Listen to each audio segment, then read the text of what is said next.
नमस्कार। भाषा विज्ञान के इस नई कक्षा में आप सबका स्वागत है। भाषा विज्ञान में एक मुख्य विषय है बलाखात। बलाखात क्या है, बलाखात के कितने भेद हैं और हमारी बातचीत में बलाखात किस तरह प्रभाव डालता है, इन सारी बातों पर हम देखेंगे इस कक्षा में। तो सबसे पहले हम देखेंगे कि बलाखात क्या है।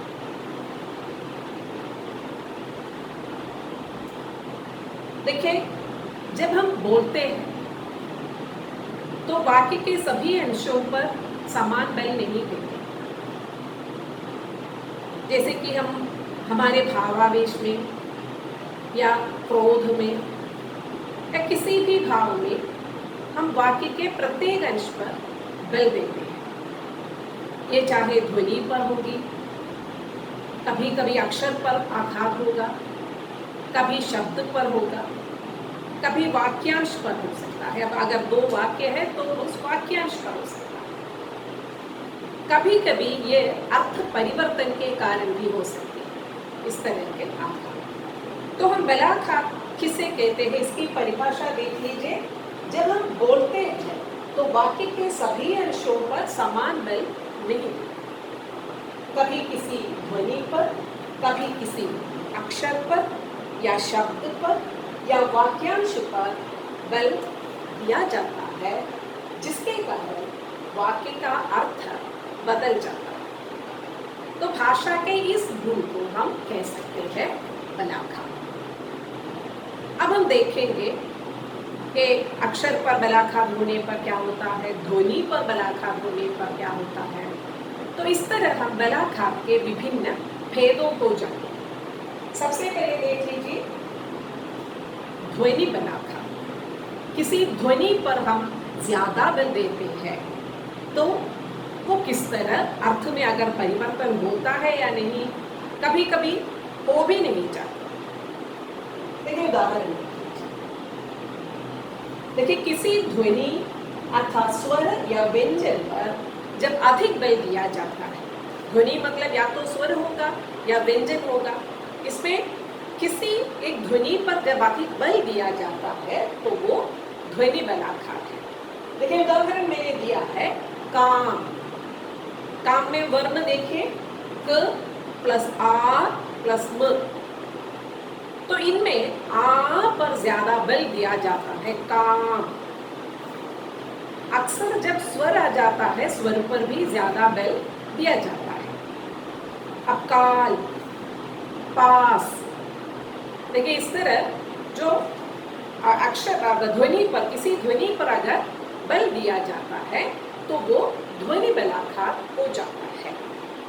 अब देखिए चीता, ई पर बल दिया जाता है, लेकिन वो चीता के बदले हम गलती से चिता कहेंगे तो अर्थ में बदलाव आ सकता है। तो वो आगे हम अक्षर बलाखात में इसके बारे में ज्यादा जानेंगे, देखेंगे अक्षर बलाखात क्या है। देखिए इसमें बलाखात किस पर पड़ता है, अक्षर पर पड़ता है। तो देखिए गाया, इनमें कितने अक्षर हैं, दो अक्षर हैं, गा और या। ग प्लस आ, यू प्लस आ, गाया। और बल किसमें दिया गया है, गा पर दिया जाता है।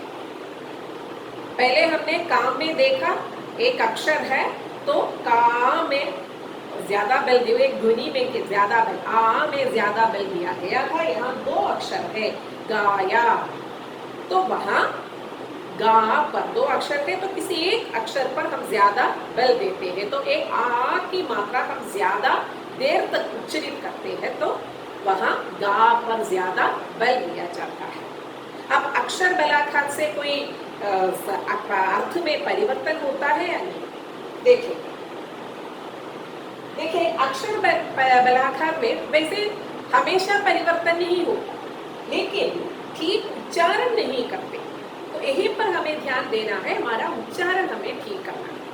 अगर हम उच्चारण ठीक नहीं नहीं करेंगे तो अर्थ का अनर्थ हो जाएगा। देखिए यहाँ सुत, सुत का अर्थ क्या है? बेटा। अगर हम उसे सूत कहेंगे तो अर्थ तो बदल जाएगा, कॉटन। यही बात मैंने पहले भी कहा था, चिता और चीता दोनों में अंतर है अर्थ में। उसी तरह पिट जाना, पीटना। पिट जाना खुद पिट जाते हैं, पीटना हम किसी को पीटते हैं। तो जब हम हमारा उच्चारण अगर ठीक नहीं करेंगे तो वहाँ अक्षर बलात्कार से अर्थ में परिवर्तन हो सकता है। तो हमने ध्वनि बलात्कार देखा, अक्षर बलात्कार देखा, तो दो भेद हो गए।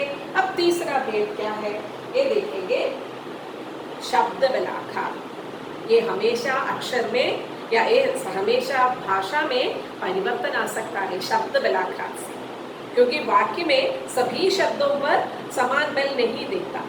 ये भी हमारे वॉइस मॉड्यूलेशन से या हमारे भावावेश से हम किसी किसी शब्द में कुछ ज्यादा बल देते हैं। देखिए वाक्य के किसी एक शब्द पर अधिक बल दिया जाता है जिससे विशेष अर्थ प्रकट होता है।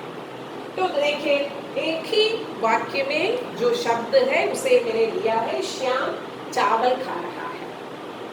तो हम बस इस तरह बताएंगे, देखो श्याम चावल खा रहा है, इसका मतलब है, देखो मैंने श्याम को अंडरलाइन किया है, तो श्याम पर अगर हम स्ट्रेस करेंगे या बल दे देंगे तो उसका अर्थ कैसे निकलेगा? श्याम, देखो श्याम चावल खा रहा है, यानी कि श्याम ही चावल खा रहा है, कोई गोपाल या कोई सीता नहीं है, श्याम चावल खा रहा है। तो श्याम को वहां ज्यादा बल दिया गया है। अब देखिए आगे कैसे हम कहेंगे, चावल पर अंडरलाइन किया है, श्याम चावल खा रहा है, यानी कि श्याम चावल, चावल पर ज्यादा बल है, यानी कि वो चावल खा रहा है, वो रोटी नहीं खा रहा। तो इस तरह जब हम शब्द पर ज्यादा बल देंगे तो हमारा उद्देश्य क्या है, मतलब वक्ता क्या बोलना चाहता है वो दूसरा समझ सकता है। अगर हम इसे सामान्य रूप से कहेंगे तो कैसे होगा, श्याम चावल खा रहा है, तो वो एक सामान्य वाक्य हो गया, उसमें कोई भाव नहीं है। तो यहाँ वक्ता क्या दूसरों को बताना चाहता है तो वो इस तरह हम ये जो बल देकर हम कह सकते हैं। जैसे हम टीचर क्लास में कहेंगे, देखो तुम पुस्तक लाओ, इसका मतलब है तुम्हें पुस्तक लाना पड़ेगा, कोई और कुछ नहीं, या कोई कलम नहीं, कोई पेंसिल नहीं, तुम्हें पुस्तक ही लाना पड़ेगा। फिर टीचर देकर कहते तुम पुस्तक लाओ, यानी कि तुम्हें लाना है, दूसरी लड़की को नहीं या दूसरे लड़के को नहीं, तुम्हें लाना है। तो इस तरह वाक्य में जिस शब्द पर हम ज्यादा बल देते हैं उसी के अनुसार वो वाक्य का आशय, अर्थ तो वाक्य का एक ही है, लेकिन वक्ता का उद्देश्य हमें ज्यादा अच्छी तरह मालूम हो जाता है। तो ये हो गया शब्द बलात्कार। अब आगे क्या है, वाक्य बलात्कार। वाक्य माने वाक्य में किसी मतलब वाक्य तो कई वाक्य होंगे, जब हम बातें करेंगे तो कई वाक्यों का प्रयोग करेंगे, कभी कभी दो वाक्य मिलते जुलते हम प्रयोग करेंगे, कभी एक वाक्य होगा उसके साथ साथ जुड़े हुए वाक्यांश होंगे। तो वहाँ हम किसी वाक्यांश पर अगर ज्यादा बल देंगे तो किस तरह अर्थ बदल सकता है। देखिए साधारण बातचीत में सभी वाक्य या वाक्यांश पर समान बल देता है। जैसे मैंने अपना पहले कहा, श्याम चावल खाता है, गोपाल चावल खा रहा है, लेकिन राम जो है रोटी खा रहा है। तो इस तरह हम बातें करेंगे तो समान बल है। लेकिन पर आश्चर्य, भावावेश, क्रोध, यानी हमारे अंदर जो जो भाव है उसके आधार पर कभी कभी किसी एक वाक्य या वाक्यांश पर बल दिया जाता है, तो वहां पर वाक्य बलात्कार हो जाता है। देखिए उदाहरण देखिए, अगर तुम मेरा कहना नहीं मानते तो चले जाओ मेरे सामने से। साधारण सा बात, एक साधारण सा सेंटेंस, लेकिन इसे हम भावावेश में कहेंगे तो कुछ क्रोध में कहेंगे, अगर तुम मेरा कहना नहीं मानते तो चले जाओ यहाँ से। तो देखो वहां चले जाओ पर कितना जोर दिया, सुनते ही वो भाग जाएंगे। और अगर तुम मेरा कहना नहीं मानते चले जाओ यहाँ से, तो देखो वहां पर हमें जो हमारे मन का भाव जो है हमने पूरा का पूरा हमने वहाँ अभिव्यक्त कर दिया था, हमने एक्सप्रेस कर दिया था। ये अक्सर होता है, यही बातचीत है, यही कम्युनिकेशन है, तभी तो समझ सकेंगे। लेकिन देखिए, हम कम्युनिकेट करते समय, आदान प्रदान करते समय वक्ता को समझना चाहिए हमारे मन का उद्देश्य क्या है। तो ये हम आपने शब्द शक्ति में भी पढ़ा होगा, हमारा मन का उद्देश्य क्या है वही दूसरों को समझना चाहिए। खाली उस सेंटेंस का या उस वाक्य का अर्थ समझना काफी नहीं है, उस अर्थ के पीछे वक्ता के मन में क्या भाव है, क्या आशय है, ये भी समझना चाहिए। तो ये देखो, इसलिए मैंने ऐसा एक उदाहरण दिया है। तो यहीं पर ये जो दूसरा वाक्यांश है उस पर चले जाओ पर ज्यादा बल दिया है, और कभी कभी चले जाओ मेरे सामने से साथ में हम कहेंगे, तभी हमारा क्रोध ज्यादा प्रकट हो जाता है। तो ये है वाक्य बलाखा। तो इस तरह बलाखात से वाक्य हमारे आदान प्रदान में, हमारे कम्युनिकेशन में किस तरह का प्रभाव पड़ता है, तो यही हमने अभी तक देखा। तो एक बार फिर से दोहरा कर देख लीजिए कि बलाखात क्या है। जब बोलते हैं तो वाक्य के सभी अंगों पर समान बल नहीं पड़ता, कभी ध्वनि पर, कभी अक्षर पर, कभी किसी शब्द पर या वाक्यांश पर बल दिया जाता है। यही भाषा के इस गुण को हम क्या कहेंगे, बलाखात कहेंगे। तब बलाखात कितने प्रकार के हैं? ध्वनि बलाखात, अक्षर बलाखात, शब्द बलाखात और वाक्य बलाखात। ध्वनि बलाखात में किसी ध्वनि पर बल दिया जाता है, अक्सर वो स्वर हो जाता है।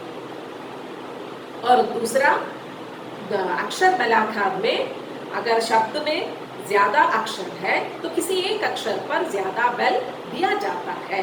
कभी कभी उससे अर्थ परिवर्तन हो सकता है, कभी नहीं हो सकता। तो उसे हम अक्षर पर जब बल दिया जाता है उसे हम कहेंगे अक्षर बलाखात। शब्द बलाखात क्या है?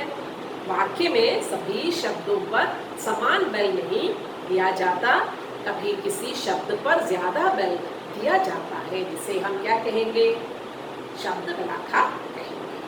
अब आखिरकार वाक्य बलाखात।